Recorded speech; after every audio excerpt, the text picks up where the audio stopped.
कृषि की समस्याएं पढ़ रहे थे अपन। और समस्याओं में हमने जो है वो सबसे पहले तो समस्या पड़ी थी कौन सी? लैंड, भूमि से संबंधित समस्या थी। क्या समस्या है भूमि से संबंधित? भूमि की जोत का आकार जो लगातार छोटा होता जा रहा है। लगभग 86% किसान जो है वो लघु और सीमांत श्रेणी के किसान हैं। जनसंख्या का बोझ बढ़ रहा है और उसके कारण परिवारों में डिवीजन हो रहा है। और साथ साथ ब्रिटिश काल की जो पॉलिसीज है उसके कारण भूमिहीन किसानों की समस्या भी उत्पन्न हुई और उसमें भूमि का असमान वितरण भी हुआ। और उस समस्या का हल करने के लिए क्या किया? एक तो लैंड रिफॉर्म्स किए गए, जमींदारी प्रथा का उन्मूलन किया गया, भूमि की चकबंदी, हदबंदी और काश्तकारी सुधार जो है वो किए गए। और अभी सहकारी कृषि को बढ़ावा देना, एफपीओज की स्थापना करना, ये सब और कार्य किए गए। फिर उसके बाद में भूमि के जो रिकॉर्ड्स हैं वो क्लियर नहीं है, अस्पष्ट रिकॉर्ड है। और उस समस्या को हल करने के लिए लैंड रिकॉर्ड मॉडर्नाइजेशन प्रोग्राम जो है वो चलाया गया, digital India land record modernization program. और उसके तहत बनाए गए Bhu Aadhaar, unique land identification participle, unique land parcel identification number. और स्वामित्व योजना के तहत जो ड्रोन से सर्वे करते हैं, प्रॉपर्टी के कार्ड बांटते हैं। और फिर एक होता है डिजिटल एग्रीकल्चर मिशन और उसमें बनाई जाती है फार्मर्स रजिस्ट्री। उसमें फार्मर आईडी होती है, डिजिटल आईडी होती है, जिसके अंदर फार्मर्स की सारी डिटेल्स उसमें दी जाती है। फिर इसके बाद में दूसरी समस्या है बीज की सर्टिफाइड जो सीड्स होते हैं गुणवत्ता वाले, वो सीड्स की उपलब्धता नहीं है। ठीक है, मार्केट में घटिया या नकली सीड्स जो है वो ज्यादा है। इन सीड्स की क्वालिटी वो कॉस्ट ज्यादा पड़ती है और अधिकतर फार्म पे बचे हुए जो सीड्स होते हैं उन्हीं का प्रयोग किया जाता है। इसके लिए national mission on high yielding seeds, उच्च पैदावार वाले बीजों का एक राष्ट्रीय मिशन की घोषणा इस बार के बजट में की गई। और उसमें कहा कि ऐसे बीज बनाएंगे जो इसकी उत्पादकता ज्यादा हो, कीट प्रतिरोधकता हो और जलवायु अनुकूलता हो। तीन चीजें होनी चाहिए उनके अंदर। और इसके अलावा जो है 2007-8 में बनाया गया था एक नेशनल फूड सिक्योरिटी मिशन, उसमें गेहूं, चावल और दलहन उसके उच्च गुणवत्ता वाले बीजों का उत्पादन किया गया। फिर एक राष्ट्रीय बीज निगम बनाया गया और एक राज्य बीज निगम। राष्ट्रीय बीज निगम जो है वो गुणवत्ता वाले बीजों का उत्पादन करता है और उसको बांटता है। और स्टेट जो राज्य बीज निगम होता है वो किसानों को रियायती दरों पर उसको उपलब्ध करवाता है। फिर एक बीज ग्राम योजना भी है जिसके तहत किसानों को बीज उगाने के लिए प्रेरित किया जाता है। फिर इसके बाद में इरिगेशन, सिंचाई को लेकर समस्या है। सिंचाई को लेकर क्या समस्या है? सिंचाई जो लगभग 50% सिंचाई मानसून पर आधारित है। और जो सिंचाई के मुख्य स्रोत है उसमें नलकूप है, नहर है, तालाब है और कुएं हैं। और इसमें समस्या ये आती है कि जो नलकूप है उसके अंदर इरिगेशन एफिशिएंसी जो है वो ज्यादा अच्छी नहीं है, सिंचाई की दक्षता अच्छी नहीं है। सिंचाई की दक्षता क्या होती है? जो सिंचित एरिया है उसमें प्रति हेक्टेयर कितना पानी प्रयोग में लिया जा रहा है। तो प्रति हेक्टेयर जो पानी का प्रयोग होता है वो बहुत ज्यादा हो रहा है। और उसके बाद में फिर इसके अलावा जो है वो हम ऐसी फसलें उगाते हैं जो कि ज्यादा वाटर इंटेंसिव है, जल सघन है, जैसे गेहूं, चावल और गन्ने का उत्पादन जो है ज्यादा होता है। और इसके कारण ग्राउंड वाटर जो है वो लगातार नीचे होता जा रहा है, डार्क जोन की समस्या उत्पन्न हो रही है। जो कैनाल एरियाज है उन कैनाल एरियाज के अंदर मेंटेनेंस नहीं होता और जल भराव की समस्या जो है वो देखी जाती है और उसका वाष्पीकरण के कारण भी लॉस होता है। ठीक है, और फिर इस समस्या को हल करने के लिए बनाई गई प्रधानमंत्री कृषि सिंचाई योजना। कृषि सिंचाई योजना का मुख्य उद्देश्य है इरिगेशन का एरिया जो है उसको बढ़ाना है। दूसरा, वाटर यूज एफिशिएंसी जो है वो बढ़ानी है। और परिशुद्ध सिंचाई या प्रिसीजन इरिगेशन है उसको बढ़ाना है। प्रिसीजन इरिगेशन का मतलब बूंद बूंद सिंचाई जो है उसको बढ़ाना है। जो ग्राउंड वाटर है उस ग्राउंड वाटर को वापस रिचार्ज करना है। ठीक है, और सस्टेनेबल यूज ऑफ वाटर जो है उसको प्रोत्साहित करना है। और इसके 4 घटक होते हैं। पहला है त्वरित सिंचाई लाभ कार्यक्रम, एक्सेलरेटेड इरिगेशन बेनिफिट प्रोग्राम। इसमें क्या करते हैं? जो पुरानी परियोजनाएं थी जो आदि थी उन परियोजनाओं को पूरा करने का काम किया जाता है। फिर दूसरा, हर खेत को पानी से जोड़ने का, पानी का कोई स्रोत या सिंचाई किसी स्रोत से जोड़ते हैं। पर ड्रॉप मोर क्रॉप, पर ड्रॉप मोर क्रॉप का मतलब वाटर यूज एफिशिएंसी को बढ़ाना या आपकी माइक्रो इरिगेशन को बढ़ावा देना। और फिर चौथा है इंटीग्रेटेड वाटरशेड डेवलपमेंट प्रोग्राम। इसके अंदर ये जो पर ड्रॉप मोर क्रॉप है इसको राष्ट्रीय कृषि विकास योजना के तहत ले लिया गया है। और फिर एक और जो है वो सूक्ष्म सिंचाई कोष बनाया गया 10,000 करोड़ का नाबार्ड के अधीन। और फिर अटल भूजल योजना जो है वो चलाई गई है और वर्ल्ड बैंक के सपोर्ट से उसके अंदर फंडिंग की जाती है। और जो इलाके ऐसे हैं जो कि जहां पर ग्राउंड वाटर बहुत ज्यादा कम हो चुका है, जो डार्क जोन में जा चुके हैं, उनको रिचार्ज करने का काम जो उसमें किया जाता है। फिर इसके बाद में समस्या आती है किसी उर्वरक से क्या समस्या है? एक तो रासायनिक उर्वरकों का प्रयोग जो है वो ज्यादा होता है। तो आइडियल जो रेशो होना चाहिए तो 4:3, 2:1 होना चाहिए एनपीके का रेशो, लेकिन भारत में 8:3:1 है। और जो अगर आप फर्टिलाइजर बहुत ज्यादा यूज करोगे तो उसके कारण जल जो आपकी भूमि है उसकी गुणवत्ता खराब हो जाएगी। दूसरा, यूरिया की तस्करी जो है वो भी होती है कि एग्रीकल्चर पर्पज के लिए सब्सिडी दी जाती है लेकिन उसका यूज गैर एग्रीकल्चर प्रयोगों के लिए भी हो जाता है। और नकली जो खाद है उसकी समस्या भी इसके अंदर देखी जाती है। और इसको समाधान करने के लिए पहले तो एक पोषक तत्व आधारित सब्सिडी योजना चलेगी जिसके तहत जो है वो जो फर्टिलाइजर की कंपनियां होती है उनको सब्सिडी दी जाती है पोषक तत्व के वजन के आधार पर। हालांकि इसमें समस्या ये है कि इसमें यूरिया को शामिल नहीं किया गया। दूसरा, यूरिया की जो तस्करी हो रही थी उसको रोकने के लिए नीम लेपित यूरिया, नीम कोटेड यूरिया जो है उसको अपनाया गया। और फिर एक सॉइल हेल्थ कार्ड योजना शुरू की गई 2015 में। और उसके अंदर जो है वो जो किसान होते हैं उसमें मिट्टी का सैंपल लेते हैं, सैंपल लेकर उसको करते हैं टेस्ट, और टेस्ट करके 12 पैरामीटर्स होते हैं, उन 12 पैरामीटर्स को जो है उसमें बताया जाता है किसानों को, और फिर उसके आधार पर रिकमेंडेशन की जाती है कि आपको कौन सी फसल उगानी चाहिए और कौन से फर्टिलाइजर यूज करने चाहिए। और पीएम प्रणाम में क्या कर रहे हैं? पीएम प्रणाम के अंदर जो है राज्य सरकारों को कहा गया है कि राज्य सरकार किसानों को कहे कि वो रासायनिक उर्वरकों का प्रयोग कम कर दे। कम करेंगे तो होगा क्या? सब्सिडी बचेगी, और जितनी बचेगी उसका 50% आधा किसको दे दिया जाएगा? राज्य सरकारों को दे दिया जाएगा। और फिर एक है जैविक जो परंपरागत कृषि विकास योजना। परंपरागत कृषि विकास योजना में क्या करते हैं? 50 किसानों का एक क्लस्टर बनाते हैं, 5-5 एकड़ की भूमि है उनके पास में, और उनको कहते हैं कि आप जैविक खेती को अपनाओ, ऑर्गेनिक फार्मिंग को अपनाओ। और ऑर्गेनिक फार्मिंग को अपनाओगे तो आपको प्रति एकड़ 20,000 रुपए की सब्सिडी सरकार के द्वारा दी जाएगी। और साथ साथ में आपको ऑर्गेनिक का सर्टिफिकेशन देंगे कि आपका जो उत्पाद है वो ऑर्गेनिक है, इसको सरकार कर देगी सर्टिफाई, ताकि आप मार्केट में उसको अच्छे दामों पर बेच सको। और अच्छे दामों पर बेचने के लिए मार्केट से लिंकेज, मार्केट से उनका जो जुड़ाव है उस जुड़ाव को भी सुनिश्चित कर दिया जाएगा। भाई किसान जो है ऑर्गेनिक फार्मिंग की तरफ क्यों नहीं जाते हैं? उत्पादन कम हो जाता है। भाई जैविक खेती अपनाओगे तो उत्पादन जो है वो कम होगा। हालांकि उत्पादन भले कम हो जाओ, लेकिन उसका जो दाम मिलता है मार्केट के अंदर वो ज्यादा मिलता है। उत्पादन भले कम हो रहा हो लेकिन दाम जो है वो ज्यादा मिलेंगे। लेकिन दाम ज्यादा कब मिलेंगे? जब उसका हो सर्टिफिकेशन। अगर आपने उसको सर्टिफाई कर रखा है तब तो आप उसको एक्सपोर्ट भी कर सकते हो, ठीक है, विदेशों में भी एक्सपोर्ट हो जाता है, और मतलब अगर मार्केट में भी बेचोगे तो अच्छे दाम पर उसको बेचा जा सकता है। तो सर्टिफिकेशन भी सरकार उपलब्ध करवा देती है, साथ साथ बाजार से जोड़ने का काम भी कर दिया जाता है कि इस उत्पाद को कहां बेचा जा सकता है। फिर इसके अलावा एक नैनो फर्टिलाइजर जो है उसको प्रयोग में लिया गया है। इस समस्या को हल करने के लिए क्या किया गया है? तो एक जो राष्ट्रीय कृषि विकास योजना बनाई हुई है, उसके अंदर कई सारे घटक है, ठीक है, जैसे ये पर ड्रॉप मोर क्रॉप भी उसी के अंदर लिया हुआ है, ये सॉइल हेल्थ कार्ड वाला भी आजकल उसी में ले लिया। तो उसी के तहत राष्ट्रीय कृषि विकास योजना के तहत ये एक उप मिशन चलाया जाता है, जो किसके लिए है? कृषि यंत्रीकरण के लिए, एग्रीकल्चर के अंदर मैकेनाइजेशन को बढ़ाने के लिए एक उप मिशन चलाया गया है राष्ट्रीय कृषि विकास योजना के तहत। और उसके अंदर होता क्या है? तो उसमें सरकार, जैसे भाई किसानों को ऋण चाहिए तो इनके लिए सरकार उपलब्ध करवाएगी ऋण। तो सबसे पहला काम तो क्या करती है? ऋण उपलब्ध करवाने का काम करती है कि भाई आप मशीनें जो है खरीद सको, उसके लिए सस्ता ऋण उपलब्ध हो जाए। दूसरा जो है वो जहां पर कि लोगों को खरीदना पॉसिबल नहीं है, क्योंकि आपका लैंड का आकार बहुत छोटा है, खेत बहुत छोटा है, तो मशीन खरीदने से तो कोई प्रॉफिटेबल है नहीं, तो वहां पर जो किराए पर मिल जाए, तो आसानी से किराए पर मिल जाए, उसके लिए एक सेंटर बनाया जाता है। तो सरकारी एक सेंटर है जिसको बोलते हैं कस्टम हायरिंग सेंटर, क्या नाम देते हैं उसको? Custom hiring centre. तो कस्टम हायरिंग सेंटर होता है, और उस कस्टम हायरिंग सेंटर में सारी ये जो मशीनें हैं वो सब एक जगह उपलब्ध होती है, और किसानों को जब जब चाहिए तो वहां से आप सस्ती दरों के ऊपर जो है वो किराए पर ले सकते हो, तो अपने खेत में यूज करो, और यूज करने के बाद में वापस वहां पर जमा करवाया जा सकता है। तो इस तरीके से क्या बनाए जाते हैं? Custom hiring centre. और वहां पर अगर आपको समूह के अंदर प्रयोग में लेना है तो उसके लिए बनाए जाते हैं फार्म मशीनरी बैंक। क्या होते हैं? Farm machinery bank. मतलब फार्म बैंक मतलब एक जगह इकट्ठा किया हुआ है, क्या है उसके अंदर बहुत सारी मशीनरी है, उन मशीनरी को एक जगह इकट्ठा करके रखा हुआ है, तो फार्म मशीनरी बैंक जो है वो बनाए जाते हैं। साथ साथ में किसानों को ये जो मशीनरी है, इस मशीनरी के इसको रिपेयर कैसे करें, इसमें छोटी मोटी खराबी हो जाए तो उसको कैसे सही करें, उसके लिए उनको थोड़ी ट्रेनिंग वगैरह देने का काम भी किया जाता है। ये सब का काम किसके तहत होता है? कृषि यंत्रीकरण के लिए उप मिशन, एक सब मिशन है। किस चीज के लिए सब मिशन है ये? एग्रीकल्चर मैकेनाइजेशन के लिए 2014-15 में लॉन्च हुआ था। और फाइनेंशियल असिस्टेंस देंगे इसको, किस चीज के लिए? ताकि आप जो है वो मशीनों को खरीद सको। दूसरा, कस्टम हायरिंग सेंटर स्थापित करते हैं। कस्टम हायरिंग सेंटर से क्या होता है?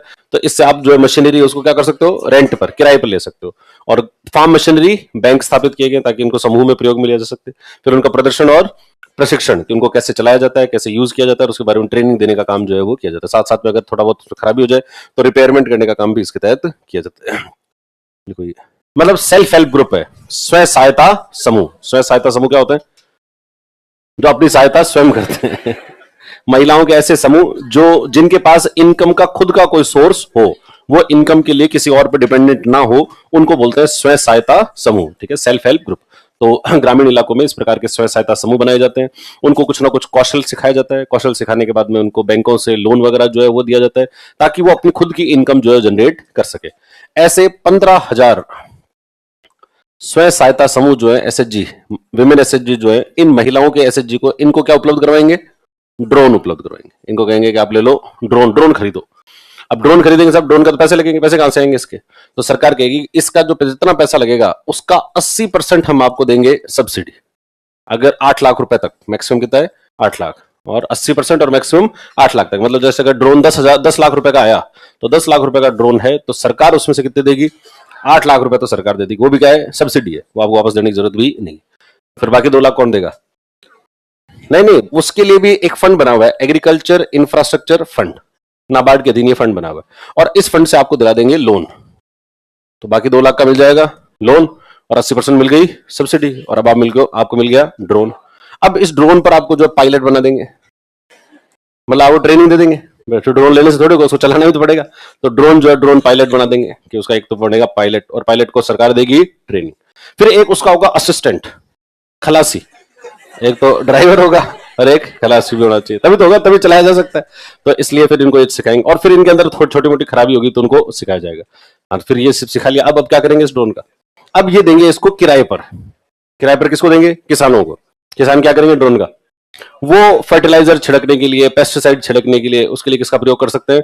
ड्रोन का प्रयोग जो है वो कर सकते हैं। और इस तरीके से जब वो किसानों को ये किराए पर देंगे तो इनको फिर होगी इनकम, और इस तरीके से इनको एडिशनल 1 लाख रुपए की एडिशनल इनकम हो जाएगी। कितनी एडिशनल इनकम हो जाएगी? 1 लाख रुपए की। और इस योजना को नाम देते हैं नमो ड्रोन दीदी योजना। तो नमो ड्रोन दीदी योजना किसको टारगेट कर रही है? 15,000 SHG, self help group, women SHG है, महिलाओं के स्वयं सहायता समूह है। इन स्वयं सहायता समूह को सरकार उपलब्ध करवाती है ड्रोन, और ड्रोन को जितनी कॉस्ट होती है उसका 80% जो है सरकार देती है सब्सिडी। मैक्सिमम कितना? 8 लाख। और बाकी जो है वो 20% वो एग्रीकल्चर इंफ्रास्ट्रक्चर फंड से मिल जाता है लोन, ठीक है। और उसके बाद इनको पायलट बना देते हैं, ट्रेनिंग दे देते हैं, फिर इनको प्रिपेयर वगैरह करने के लिए उसकी भी जो है कुछ दे देते हैं, ट्रेनिंग देंगे, और ताकि फिर ये किसानों को किराए पर दे सके, और किसानों को किराए पर दे कितना रुपए कमा लेंगे? 1 लाख रुपए की एडिशनल इनकम इनकी हो जाएगी। जैसे ना वो एक लखपति दीदी योजना है ना, बस उसी का एग्रीकल्चर वर्जन है नमो ड्रोन दीदी योजना। लोन कहां से मिल सकता है आपको?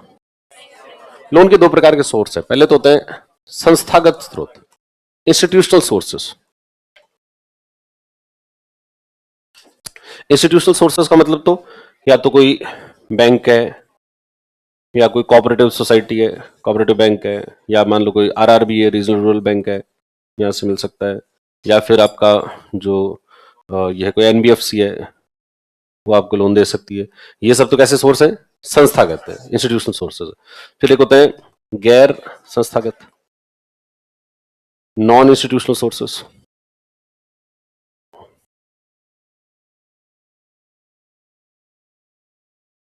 और नॉन इंस्टीट्यूशनल सोर्सेज जो होता है उसमें क्या आते हैं? उसमें होते हैं रिश्तेदार, रिश्तेदारों से ले सकते हो, मित्र दोस्तों से ले सकते हो, और साहूकार से। अब इसे मुख्य रूप से कहां से क्या आता है? साहूकार, मनी लेंडर्स है, उन मनी लेंडर्स के माध्यम से लोन मिल सकता है। तो एग्रीकल्चर के अंदर पहले जो है वो अधिकतर ऋण कहां से आया करता था? साहूकारों से आता था, क्योंकि फाइनेंशियल इंक्लूजन था नहीं, वित्तीय समावेशन नहीं था, और वित्तीय समावेशन नहीं है तो लोगों के बैंक में खाते भी नहीं है, बैंक कहाँ है, बैंकों की ब्रांच भी नहीं है, तो बैंक से लोन कैसे मिले? तो वो लोन मिलना बहुत मुश्किल हुआ करता था। इसलिए अधिकतर जो लोग थे वो या तो रिश्तेदारों पर डिपेंडेंट है या फिर साहूकारों पर डिपेंडेंट है। और साहूकारों पर डिपेंडेंट होगा तो उसमें समस्या क्या आएगी? एक तो ब्याज की दर ज्यादा होगी, ब्याज की रेट जो है वो बहुत ज्यादा होगी, और दूसरा वसूली जो है वो भी थोड़ी कठोर तरीके से की जाएगी, या फिर जो जमीन है उसको कब्जे कर लिया जाएगा या उसको गिरवी रख दिया जाएगा। तो इस वजह से ये वाला जो साहूकारों वाला लोन है ये काफी मुश्किल मिलता है, मतलब इससे जो है स्थितियां ज्यादा खराब होती है। और इससे अगर आपकी क्रेडिट कोई सिबिल वगैरह भी नहीं बन रही है, मान लो आपने किस साहूकार से उधार लिया, उच्च ब्याज दर पे लिया और वापस भी चुका दिया, तो आपकी कोई क्रेडिबिलिटी बैंक के सामने बन गई हो ऐसा नहीं है कि आप जो है वो कल को आप और ज्यादा बड़े लोन के लिए अप्लाई कर सको, ऐसा नहीं है। बाकी अगर आप किसी बैंक से लोन लो और लोन को वापस चुका दो, जैसे लोन को वापस चुकाओगे तो आपका सिविल स्कोर बढ़ जाएगा, और सिविल स्कोर बढ़ गया तो आपको भविष्य के अंदर और ज्यादा लोन जो है वो इजीली अवेलेबल हो जाएगा, जबकि साहूकारों में ऐसा कुछ नहीं है। Over the period of time सरकार ने काफी प्रयास किए हैं, उसके कारण जो है वो संस्थागत जो स्रोत है इनके ऋण की के अंदर इनकी जो हिस्सेदारी है वो क्या हुई है? बढ़ी है। ठीक है, ये बढ़ी तो है, लेकिन अभी भी लगभग 30% या 31% लोन जो आता है वो कहां से आ रहा है? साहूकारों से। मनी लेंडर्स जो है अभी भी एग्रीकल्चर के अंदर कितना लोन दे रहे हैं? लगभग 31% लोन जो है वो साहूकारों से आया करता है। तो एक तो ये समस्या है कि भाई नॉन इंस्टीट्यूशनल सोर्सेज अभी भी सिग्निफिकेंटली प्रेजेंट है। दूसरा कि एग्रीकल्चर का जो लोन है उस लोन का यूज कहां हो रहा है? बहुत कई बार जो है कृषि ऋण जो होता है उसका प्रयोग नॉन एग्रीकल्चर पर्पज के लिए कर लिया जाता है। खासकर छोटे किसान ऐसा करते हैं कि छोटे किसान जो है वो कृषि का ऋण लेते हैं, और कृषि का ऋण लेकर उससे करके आते हैं, करते क्या है? घर में कोई शादी है, तो शादी में उसको यूज कर लेंगे, या फिर कोई बीमार हो गया तो उस बीमारी के अंदर उसका प्रयोग कर लेंगे, या फिर कोई दूसरा फंक्शन है तो उस फंक्शन के अंदर उसका प्रयोग कर लेते हैं, या फिर किसी बच्चों की पढ़ाई वढ़ाई है तो उसके अंदर फीस भरनी है और उसके लिए भी उसका प्रयोग कर लिया जाएगा। तो एग्रीकल्चर जो लोन है उसका प्रयोग कहाँ हो रहा है? नॉन एग्रीकल्चर पर्पसेस के लिए प्रयोग होगा। और नॉन एग्रीकल्चर पर्पस के लिए अगर प्रयोग करोगे तो एग्रीकल्चर में जितना इन्वेस्टमेंट होना चाहिए, जितना निवेश होना चाहिए, उतना निवेश नहीं होगा। निवेश नहीं होगा तो फिर उत्पादकता नहीं बढ़ेगी। तो ये भी एक बड़ी समस्या जो है कृषि ऋण की रहती है। तो यह ऋण की समस्या। योजना में एक आ गया जिसको बोलते हैं ब्याज अनुदान योजना। ब्याज अनुदान योजना ये कब शुरू हुई? 2006-7 में। इसमें सरकार ने बैंकों को, या जो कोऑपरेटिव बैंक्स हैं, कोऑपरेटिव सोसाइटीज हैं, उनको ये कहा कि आप किसानों को जो लोन देते हो उस लोन की ब्याज की दर फिक्स कर दो कि ब्याज कितने ब्याज पर दोगे? 7%। कि केसीसी का जो लोन होगा वो केसीसी का लोन कितने ब्याज पर दिया जाएगा? 7% के ब्याज दर के ऊपर जो है लोन दिया जाएगा। और ये भी कितना लाख तक? 3 लाख तक। 3 लाख तक का ऋण कितने ब्याज दर पर? 7% की ब्याज दर पर, ताकि उनको जो है वो ऋण आसानी से और सस्ते ब्याज पर मिल सके। तो इसके अंदर जो ब्याज की दर है उसको क्या कर दिया गया? फिक्स कर दिया गया। फिर अगर किसान, और फिर इसमें यह भी रखा गया कि अगर किसान वापस चुका दे ऋण को, समय पर अगर वापस चुका दे, तो सरकार ये जो 7% है इसमें भी 3% की सब्सिडी दे देगी। यानी 3% ब्याज कौन भुगतेगा? सरकार। तो किसान को कितना देना पड़ेगा? 4% देना पड़ेगा। 3% की और सब्सिडी मिल जाएगी। इस योजना को बोलते हैं इंटरेस्ट सबवेंशन स्कीम। क्या नाम दिया जाता है? इंटरेस्ट सबवेंशन स्कीम या ब्याज अनुदान योजना, जिसके अंदर अनुदान के रूप में या ग्रांट के रूप में या जो आपकी सब्सिडी है उसके रूप में सरकार के द्वारा दिया जा रहा है ब्याज। और ब्याज कैसे दिया जा रहा है? पहले तो ब्याज की दर को कर दिया फिक्स कितने पर? केसीसी का लोन कितना? लोन 3 लाख तक का लोन अगर आप लेते हो तो आपको जो लोन मिलेगा वो 7% की ब्याज दर पर मिलेगा। और अगर किसान समय पर चुका दे तो 4% ही पड़ेगा। 3% जो है और सरकार सब्सिडी दे देगी। कुछ समय पहले तक तो इसमें यह भी था, राजस्थान के अंदर खासकर, कि 3% तो केंद्र सरकार दे देती थी सब्सिडी, और राज्य सरकार ने भी एक योजना शुरू कर रखी थी, उसमें 4% की सब्सिडी राज्य सरकार दे देती थी। मतलब लोन कितने में मिलता था? 0%। कि आप जो है 0% पर लोन लो, तो इधर से लो और इधर उधार दे दो और उधर से फिर ब्याज ले लो भले ही, तो लेकर पर वापस आपको टाइम पर चुकाना पड़ेगा। इसके अंदर शर्त क्या है? मुख्य समय पर ये वापस चुकाना। अगर समय पर नहीं चुकाया तो ये सारे बेनिफिट्स जो है वो सब चले जाते हैं। तो इसलिए खैर अब तो ये 4% वाली जो राज्य सरकार वाली योजना ये तो बंद हो गई। तो अभी सिर्फ कहां पर मिलता है? केंद्र सरकार का सब्सिडी कितने की? 3% की। फिर इस बार का जो बजट था उसमें सरकार ने इस लिमिट को 3 लाख से बढ़ाकर कर दिया है 5 लाख। कि अब केसीसी का लोन कितना? लोन 5 लाख रुपए तक का लोन किस ब्याज दर पर मिलेगा? 7% की ब्याज दर पर मिलेगा। लेकिन इससे इन बैंकों को नुकसान होता है कि फायदा होगा? बैंकों के दृष्टिकोण से सोचो तो उनको तो नुकसान होगा ना। बैंकों को क्या नुकसान होगा कि उनको कितने पे देना पड़ रहा है? 7% पर। बैंक किसी दूसरे कस्टमर को अगर लोन दे तो वो 8% पे, 10% पे, इतने पे लोन देता है, और यहां पर लोन कितना देना पड़ रहा है? मात्र 7% पे देना पड़ रहा है। तो बैंक ये काम करने के लिए ज्यादा एनकरेज होंगे या कम एनकरेज होंगे? कम होंगे, कम करेंगे। तो सरकार ने इसमें एक और परिवर्तन किया और इन बैंकों को कहा कि भाई आपको नुकसान ना हो इसके लिए हम 1.5% की सब्सिडी आपको भी दे देंगे। यानी बैंक को ओवरऑल कितना मिलेगा? 7 + 1.5 यानी 8.5%। अब बैंक को आनंद आएगा। हाँ, अब अच्छा है। अब जो है वो बैंक ये देने में ज्यादा मतलब हिचकिचाएगा नहीं। अगर कोई ला रहा है और कोई किसी का लोन मांग रहा है तो बैंक आराम से उसको देगा। वरना तो बैंक क्या करेगा? उसको हतोत्साहित करेगा। हतोत्साहित करेगा, ज्यादा कागज मांग लो, इधर उधर घुमाते रहो और घुमाकर किसी ना किसी तरीके से जो है उसको व्यक्ति को हतोत्साहित कर दो कि वो लोन मांगे ही नहीं तो बैंक को फायदा रहेगा। लेकिन पर ऐसा सही नहीं है। तो इसलिए सरकार ने कहा कि भाई बैंक जो है ज्यादा से ज्यादा एनकरेज हो, इसके लिए 1.5% की सब्सिडी किसको देंगे? बैंक को दे देंगे। और इस स्कीम का नाम पहले ये था इंटरेस्ट सबवेंशन स्कीम। अब इसमें थोड़ा बहुत कर दिया परिवर्तन इसलिए इसको नाम दे दिया गया मॉडिफाइड इंटरेस्ट सबवेंशन स्कीम। अब क्या नाम है इसका? मॉडिफाइड इंटरेस्ट सबवेंशन स्कीम नाम जो है वो कर दिया। पहले इंटरेस्ट सबवेंशन स्कीम होता था। इंटरेस्ट सबवेंशन स्कीम में सरकार जो है केसीसी का लोन 3 लाख तक का लोन देती थी, कितने पर? 7% पर उपलब्ध करवाते थे, और अगर टाइम पर चुका दो तो 3% की सब्सिडी। और अब इसके अंदर अभी भी 7% का देते हैं, लेकिन सरकार 1.5% की सब्सिडी किसको देती है? बैंकों को। और अगर आप टाइम पर चुका दो, अगर किसान समय पर चुका दे तो 3% की सब्सिडी और मिलेगी, किसान को मिल जाएगी। यानी किसान को ऑलरेडी कितने का पड़ेगा? ये 4% पर ये लोन जो है पड़ेगा। इसको बोलते हैं इंटरेस्ट सबवेंशन स्कीम। तो ये समस्या है कृषि ऋण की समस्या। ऋण के अलावा फिर और समस्या, फिर एक और समस्या है वो है इंश्योरेंस की। कि एग्रीकल्चर के अंदर इंश्योरेंस का कवरेज जो है वो बहुत कम है।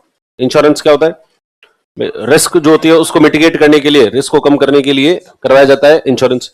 जितने भी बिजनेस है उन सभी बिजनेस में कुछ ना कुछ रिस्क रहती है, और इसीलिए हर व्यवसाय जो है वो करवाता है इंश्योरेंस। कोई फैक्ट्री है तो उस फैक्ट्री के अंदर ये रिस्क है कि उसमें कोई आग लग सकती है, ठीक है, आग लग सकती है तो वो क्या कराएंगे, उसका फायर का इंश्योरेंस करवा के रखेंगे कि फायर के कारण अगर जो भी नुकसान हो तो उसका इंश्योरेंस करवाओ। कोई जहाज है और जहाज चलते चलते जो है वो पानी में डूब सकता है तो उसका भी इंश्योरेंस होता है। हवाई जहाज है तो उसका भी इंश्योरेंस होता है। सभी चीजों का क्या करवाते हैं, इंश्योरेंस।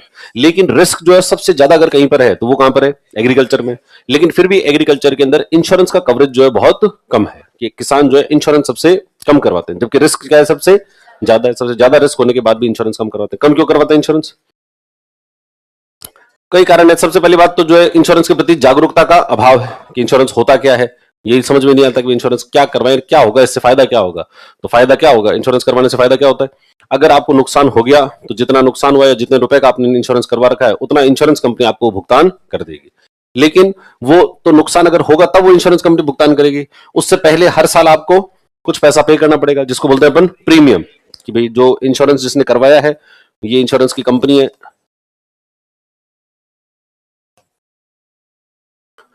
और मान लो ये किसान है, तो किसान पहले इनको क्या देगा, पहले इनको प्रीमियम का भुगतान किया जाएगा। प्रीमियम एक तरीके से उस इंश्योरेंस की फीस है। और अगर लॉस हो जाता है, अगर जो है वो लॉस हो जाए, नुकसान हो जाए तो ये कंपनी फिर किसको भुगतान करेगी, किसानों को जितने रुपए का आपने इंश्योरेंस करवा रखा उतना भुगतान करते हैं। अब इसके अंदर जो है वो क्यों नहीं करवाते इंश्योरेंस, तो एक तो इस बात की जानकारी नहीं है।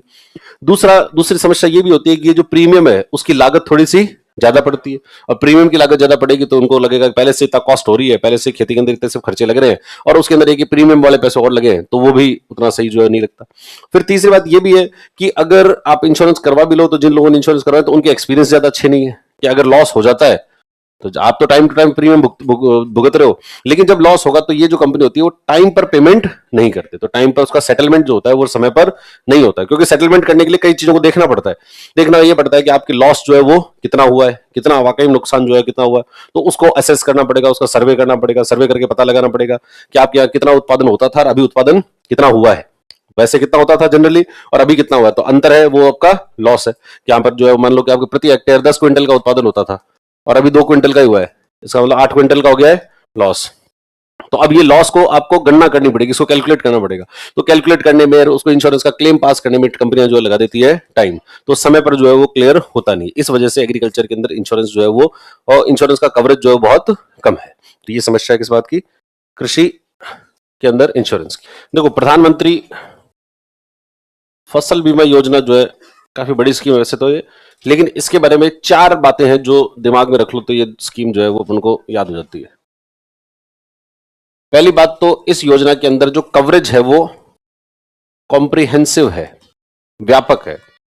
व्यापक कवरेज होने का मतलब क्या है कि सभी प्रकार के जो जोखिम है उन जोखिमों को इसके अंदर शामिल किया गया है। भाई आपका लॉस जो हुआ तो लॉस किस कारण से हुआ, ओले पड़ने के कारण लॉस हुआ, या फिर जो तूफान आने के कारण लॉस हो गया, या कोई टिड्डी का अटैक हो गया तो उसके कारण लॉस हो गया, तो किस वजह से लॉस हुआ है। तो पहले क्या होता था कि कुछ जो लॉस होते, कुछ जो कारण होते थे वो तो इसमें इंश्योरेंस में इंक्लूड होते थे, और दूसरे जो होते थे उनको इसमें शामिल नहीं करते थे। अभी आजकल जो है इसके अंदर जो इसका कवरेज है उस कवरेज को क्या कर दिया गया है, बढ़ा दिया गया मतलब फसल की बुआई से पहले से लेकर फसल की कटाई के बाद तक अगर किसी भी प्रकार का लॉस होता है तो वो सभी प्रकार के लॉस जो है प्रधानमंत्री फसल बीमा योजना के तहत कवर है। तो इसका मतलब सभी प्रकार के, तो क्या है, जो रिस्क होती है, जितने भी प्रकार के जोखिम है, सभी प्रकार के जोखिम इसमें कवर है, और सभी प्रकार के किसान इसमें कवर है। मतलब आप जो है वो अगर काश्तकार हो तो भी आप अपनी जो फसल है उसका करवा सकते हो बीमा, मतलब अगर मालिक हो तो भी बीमा हो सकता है, और अगर आप किसी दूसरे की खेत है और उसके ऊपर काम कर रहे हो तो भी आप अपनी फसल का बीमा करवा सकते हो। तो सभी प्रकार की तो रिस्क कवर है और सभी प्रकार के किसान इसके अंदर कवर है। दूसरी समस्या ये थी कि इंश्योरेंस के अंदर कि इसमें जो प्रीमियम था उस प्रीमियम के चार्जेस क्या होते थे, ज्यादा होते थे। तो सरकार ने यहां पर प्रीमियम के जो चार्जेस हैं उसको कर दिया है फिक्स, कि किसान को कितना प्रीमियम देना है। तो इसमें अगर आपकी खरीफ की फसल है तो आपको 2% प्रीमियम देना होगा। जितने का आप इंश्योरेंस करवाओगे उस इंश्योरेंस का कितना परसेंट देना है आपको, 2%। तो प्रीमियम का 2% तो आपको जो है देना पड़ेगा। रबी का अगर करवाओगे तो रबी के लिए आपको 1.5%, और अगर आपकी बागवानी फसल है, हॉर्टिकल्चर, कोई फल सब्जी अगर की हुई है तो उसके लिए आपको 5%। तो कितना बीमा देना पड़ेगा, 5% का आपको देना पड़ेगा प्रीमियम, और बाकी पैसा कौन देगा, 95% वो गवर्नमेंट देगी। उसमें आधा केंद्र सरकार देगी, आधा राज्य सरकार देगी। अगर खरीफ की फसल है तो कितना होगा, 2% का ही आपको जो है वो देने की आवश्यकता है। रबी की फसल है तो आपको 1.5%। जैसे मान लो कि आपने 1 लाख रुपए का बीमा करवाया, टोटल बीमा है कि भाई मेरी जो फसल है उसकी वैसे कीमत कितनी होगी, 1 लाख रुपए तक की फसल होगी, और अगर इसमें 1 लाख रुपए तक का नुकसान हो जाए तो बीमा कंपनी मुझको दे दे। अब बीमा कंपनी कहेगी कि साहब 1 लाख रुपए का बीमा करवाओगे तो हम आपसे 10% लेंगे प्रीमियम, 1 लाख पर 10% प्रीमियम, 10% प्रीमियम कितना हो गया, 10,000। तो 10,000 है आपकी प्रीमियम की राशि। अब इस 10,000 में से किसान को कितना देना है, किसान को देना है इसमें से 2%। इस 10,000 की राशि में से कितना देना है, मात्र 2% का पैसा ही आपको देना है। तो 10,000 का 2% कितना होता है, 200 रुपए। तो 200 रुपए किसको देने हैं, किसान को। बाकी 9,800 रुपए कौन देगा, ये देगी सरकार। और इसमें भी केंद्र सरकार देगी 50% और राज्य सरकार देगी 50%। तो किसान के लिए बीमा की राशि को क्या कर दिया गया, प्रीमियम की राशि को क्या कर दिया गया है, फिक्स कर दिया गया कि अब अगर मान लो कि कल को ऐसा हो कि कोई लॉस जो है ज्यादा होने लग जाता है जब, तो बीमा कंपनियां क्या करती है, अपने प्रीमियम के चार्जेस को बढ़ा देती है। बीमा कंपनियों को लगता है कि यार ये रिस्क तो बहुत ही ज्यादा है, ये लॉस तो कभी भी हो जाएगा, तो कभी भी हो जाएगा, तो वो क्या करेगी, अपने प्रीमियम की राशि को ये लोग बढ़ा देंगे। तो मान लो कि कल को अगर बहुत ज्यादा क्लाइमेट चेंज और क्लाइमेट चेंज के कारण जो है वो तूफान बहुत ज्यादा आने लग जाए, या ओले बहुत ज्यादा पड़ने लग जाए, या फिर जो भी मौसम के अंदर परिवर्तन वो ज्यादा हो, तो लॉस क्या हो रहे हैं, बढ़ रहे हैं। और लॉस बढ़कर सरकार, वो जो बीमा कंपनी है वो कहेगी साहब अब आगे से हम जो प्रीमियम लेंगे वो 20% चार्ज करेंगे, यानी 1 लाख का 20% लगेगा। 1 लाख का 20% मतलब अब 10,000 प्रीमियम प्रीमियम नहीं रहा, प्रीमियम की राशि बढ़कर हो गई 20,000। अब 20,000 हुई तो किसान को कितना देना है, इस 20,000 का 2%, 20,000 का 2% मतलब 400 रुपए जो है किसान को देना। बाकी कौन देगा, बाकी पूरा जो है वो सरकार देगी। तो अगर प्रीमियम की राशि कितनी बढ़ जाए, जो किसान है उसके लिए प्रीमियम कितना रहेगा, जितना भी प्रीमियम उसका 2%। अगर फसल कैसी हो, खरीफ की, रबी की हो तो 1.5% और बागवानी फसल हो तो 5%। बाकी शेष प्रीमियम की भुगतान कौन करेगा, गवर्नमेंट और केंद्र सरकार और राज्य सरकार। फिर इसके अंदर जो है जब लॉस को कैलकुलेट करते हैं कि आपके कितना लॉस हुआ, तो उसको कैलकुलेट करने के लिए एक एरिया बेस्ड अप्रोच अपनाई जाती है। कौन सा अप्रोच अपनाते हैं, area based approach. Area based approach का मतलब क्या होता है, देखो लॉस कैसे कैलकुलेट करें कि आपको कितना नुकसान हुआ। जैसे कोई मान लो किसान है और उस किसान का ये खेत है और यहां पर ओले पड़ गए, और ओले पड़ने से जो फसल थी उसको हो गया नुकसान। कैसे पता लगाएं कितना नुकसान हुआ, तो अब भाई अब ओले हटाओ और जितनी भी जो अनाज बचा है वो देखो कितना बचा है, और कितना बचा है उसको मान लो कि अब ये बचा 2 क्विंटल बचा। अब किसान के हिसाब ये तो 2 क्विंटल बचा, मेरे तो ये जो है 10 क्विंटल होता था। अब क्या पता आपके 10 क्विंटल होता था, तो इसका मतलब आपका जो खेत है उस खेत की उपज कितनी है ये पहले से पता होनी चाहिए, और उस उपज में और ये जो वास्तविक उपज है उसमें अंतर कितना है। जैसे इसमें अंतर कितना हुआ, 8 क्विंटल का, तो अपन कह देंगे लॉस कितना हुआ, 8 क्विंटल का लॉस। अब इसमें तो जैसे ये खेत है इसकी उपज अलग हो सकती है, 10 क्विंटल की उपज है। ये कोई खेत है सेम उसी डायमेंशन का, इसमें 15 क्विंटल की हो सकती है। ये उपज, ये खेत है इसकी उपज जो है वो 8 क्विंटल की हो सकती है। तो अलग अलग खेतों की उपज क्या होगी, अलग अलग होगी। तो यहां पर अलग अलग खेतों की उपज को नहीं लिया जाता, इस पूरे गांव की, ये पूरा जो गांव है इस पूरे गांव में औसत उपज कितनी होती है। जैसे मान लो कि यहां ये कह दें कि औसत उपज 12 क्विंटल की होती है, तो हर खेत के लिए कितना माना जाएगा, 12 क्विंटल माना जाएगा। आपकी उपज भी 12 ही थी, इसकी 12 ही थी और इसकी भी 12 थी, सबको कितना मानो 12, और उसके आधार पर फिर कैलकुलेट करो लॉस कि कितना लॉस हुआ है। तो लॉस को कैलकुलेट करने के लिए हर खेत की उपज को अलग अलग गणना उसकी नहीं की जाती। क्या करते हैं, पूरा जो गांव होता है या पूरा जो ग्राम पंचायत है उस ग्राम पंचायत की औसत उपज को देखा जाता है और पूरे ग्राम पंचायत को एक साथ लेते हैं, इसलिए इस अप्रोच को बोलते हैं एरिया बेस्ड अप्रोच या क्षेत्र आधारित दृष्टिकोण जो है इसमें अपनाया जाता है। तो सबसे पहले तो इसमें व्यापक कवरेज है। व्यापक कवरेज होने का मतलब सभी प्रकार के रिस्क कवर्ड है और सभी प्रकार के किसान कवर्ड है। इसमें प्रीमियम की राशि को फिक्स कर दिया गया है, खरीफ के लिए 2%, रबी के लिए 1.5% और हॉर्टिकल्चर के लिए 5%। शेष प्रीमियम कौन भुगतान करेगा, केंद्र सरकार और राज्य सरकार। 50% केंद्र सरकार, 50% राज्य सरकार।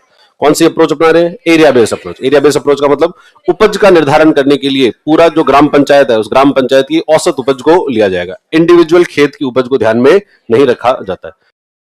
और इसके अंदर यूज की जाती है टेक्नोलॉजी। इसका प्रयोग करो, तकनीक का, कि भाई आपके जो क्लेम है वो टाइम पर पूरे नहीं होते, तो इसके लिए तकनीक का प्रयोग करते हैं। तकनीक का प्रयोग कैसे करते हैं, इसमें सबसे पहले तो इसमें जो है वो आपके जो खेत है उस खेत में अगर कोई डैमेज हुआ है किसी प्रकार से, किसी प्रकार का कोई डैमेज हुआ, तो उसके लिए आप यूज कर सकते हो स्मार्टफोन का। स्मार्टफोन से आप अपना खेत है उसकी फोटो खींचो, उसका वीडियो बनाओ कि ये हमारा खेत है, इसमें इतना इतना डैमेज जो है वो हुआ है। और ये जो क्लेम है, इस क्लेम को डिजिटली अप्रूव या डिजिटली क्लेम जो है उस क्लेम आपको लगाया जा सकता है। तो इसका एक पोर्टल होता है, उस पोर्टल पर उसकी फोटोग्राफ्स, उसके वीडियोस वगैरह सब जो है वो डाले जा सकते हैं। वरना तो क्या होता है कि जैसे यहाँ पर नुकसान हो गया, नुकसान होने के बाद बीमा कंपनी का एक आदमी आता है और वो आकर फिर सर्वे करता है और वो देखता है कि वास्तविक में नुकसान कितना हुआ। अब अगर वो इमीडिएटली आ जाए तब तो नुकसान ज्यादा दिखाई देगा, लेकिन अगर वो 5 दिन बाद आए तो फिर उसको नुकसान उतना दिखाई नहीं देगा। तो इस वजह से इमीडिएटली आपको जो है पता लग सके या बीमा कंपनी को आप बता सको कि हमारा नुकसान कितना हुआ, तो इसके लिए क्या करो, उसी समय फोटो खींचो और फोटो खींच कर आप उसको दे सकते हो। तो ये स्मार्टफोन का प्रयोग इसमें किया जा सकता है। दूसरा, इसके अंदर जो है वो एक फंड बनाया गया है जिसको बोलते हैं fund for innovation and technology. Fund for innovation and technology, और उसके तहत 2 प्रकार की टेक्नोलॉजी का यूज होता है। एक तो है यस टेक। यस टेक का मतलब क्या है? Yield estimation system. क्या है? Yield estimation system. Yield estimation system का मतलब क्या होता है? उपज का आप निर्धारण कैसे करो। जैसे यहां पर अपन ने कहा कि इस पूरे गांव की उपज कितनी है, 12 क्विंटल। ये कैसे पता लगा भाई पूरे गांव की उपज 12 क्विंटल है? इसके लिए सैटेलाइट इमेजेस का प्रयोग करते हैं, यानी रिमोट सेंसिंग जो है, रिमोट सेंसिंग का प्रयोग करते हैं। और ये जो रिमोट सेंसिंग के माध्यम से पता लगाते हैं, इसी को क्या बोलते हैं? Yes tag, yield estimation system. तो यील्ड को एस्टिमेट करने के लिए, उपज को का आकलन करने के लिए रिमोट सेंसिंग टेक्नोलॉजी का प्रयोग किया जाता है। और हर गांव के लेवल पर वेदर की इंफॉर्मेशन मिल सके, किसानों को पहले से पता हो कि अब जो है वो बरसात होगी या नहीं होगी। जैसे अभी आज आज गया कल बरसात होने के चांसेस है या आज भी होने के चांसेस है, कल होगी, हाँ तो कल बरसात होगी। अब उसमें जयपुर जिले में कल बरसात होगी। अब जयपुर जिला तो बहुत बड़ा है, अब जयपुर जिले में हमारे खेत में होगी कि नहीं होगी, तो आपको आपके खेत तक भी इंफॉर्मेशन मिल सकती है कि ये जो गांव है, इस गांव के अंदर बरसात होगी या नहीं होगी। तो फसल अगर जो है मान लो कटी हुई है और वो बाहर पड़ी हुई है, तो उसको आप संरक्षित कर सकते हो, उसको स्टोरेज जो है उसको स्टोर कर सकते हो। तो इस प्रकार का वेदर इंफॉर्मेशन नेटवर्क सिस्टम भी बनाया गया, जिसको बोलते हैं विंड्स। क्या नाम देते हैं इसको? विंड्स। तो वेदर इंफॉर्मेशन नेटवर्क सिस्टम जो है वो, जिसके तहत जो किसान है उन किसानों को वेदर की या मौसम की सूचनाएं उपलब्ध करवाई जाती है। और कौन से लेवल तक उपलब्ध करवा सकते हैं?